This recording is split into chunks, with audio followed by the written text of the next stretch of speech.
அன்பு நண்பர்களே, அனைவருக்கும் அன்னை சமையல் உமாவின் அன்பான வணக்கங்கள். இன்னைக்கு அன்னை சமையல நம்ம பார்க்க போற ரெசிபி ரவா பாயாசம். இது ரவா கீர்னு கூட சொல்லலாம். இது நிறைய கல்யாண வீட்டில் நம்ம சாப்பிட்ருப்போம்.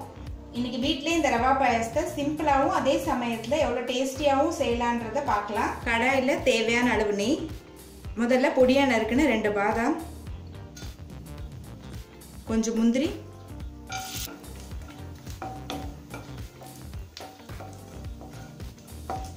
முந்திரியும் பாதாமும் லேசாக கலர் மாறுற வரைக்கும் வறுத்துக்கலாங்க.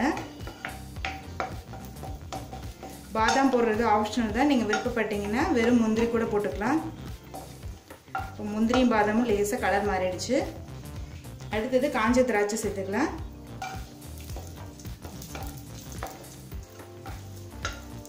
இப்போ எல்லாத்தையும் நல்லா வறுத்தாச்சுங்க. இதை எடுத்து தனியாக வச்சுக்கலாம். அடுத்தது ரவை 1/4 கப் சேர்த்துக்கலாம். ரவை நல்லா கலர் மாறுற வரைக்கும் வறுத்துக்கலாங்க.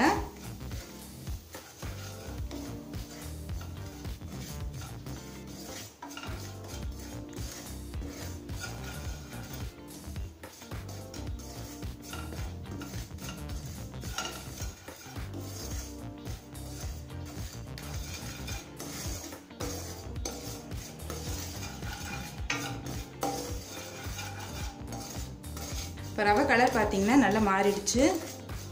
1 கப் தண்ணி சேர்த்துக்கலாங்க.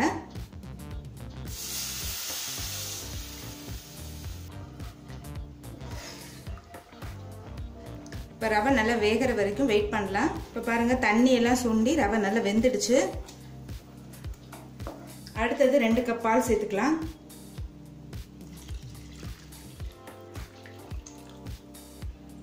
கட்டி இல்லாம கிளறி விட்டுருங்க.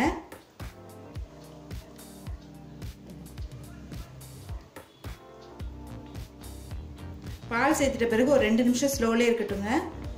இப்போ பால் சேர்த்து 2 நிமிஷம் ஆயிடுச்சு. அடிப்பிடிக்காமல் இருக்க அப்பப்போ கிளறி மட்டும் விட்டுட்டே இருங்க. அடுத்தது 1/2 கப் சர்க்கரை சேர்த்துக்கலாம்.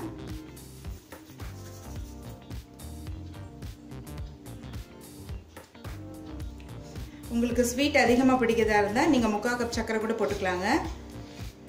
2 பாதாம் 5 முந்திரியை 1/2 மணி நேரம் ஊற வச்சு கொஞ்சமாக பால் சேர்த்து மிக்சியில் நைஸாக அரைச்சி இது மாதிரி சேர்த்துக்கோங்க.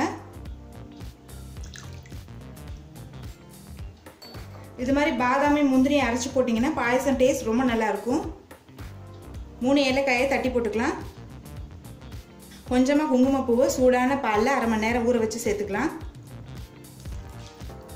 குங்குமப்பூ சேர்க்கறது ஆப்ஷனல் தாங்க, விருப்பப்பட்டால் சேர்த்துக்கலாம், இல்லைன்னா வேண்டாம். இதெல்லாம் சேர்த்துட்டு ஒரு 2 நிமிஷம் ஸ்லோலே இருக்கட்டுங்க.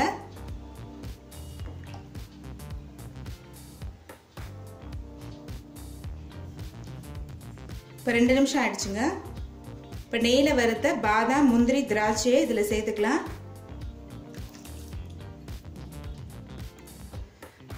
இப்போ ரவா பாயாசத்தை சர்வ் பண்ணிடலாம். இப்போ சூப்பரான ரவா பாயாசம் ரெடி ஆயிடுச்சுங்க. ரெசிபியை ட்ரை பண்ணி பாருங்க, கண்டிப்பாக உங்களுக்கே பிடிக்கும். ரெசிபி பிடிச்சிருந்ததுன்னா வீடியோவை லைக் பண்ணுங்க, கமெண்ட் பண்ணுங்க, ஷேர் பண்ணுங்க. இது வரைக்கும் அன்னை சமையல் சேனலை சப்ஸ்கிரைப் பண்ணலன்னா சப்ஸ்கிரைப் பண்ணுங்க. தேங்க்யூ.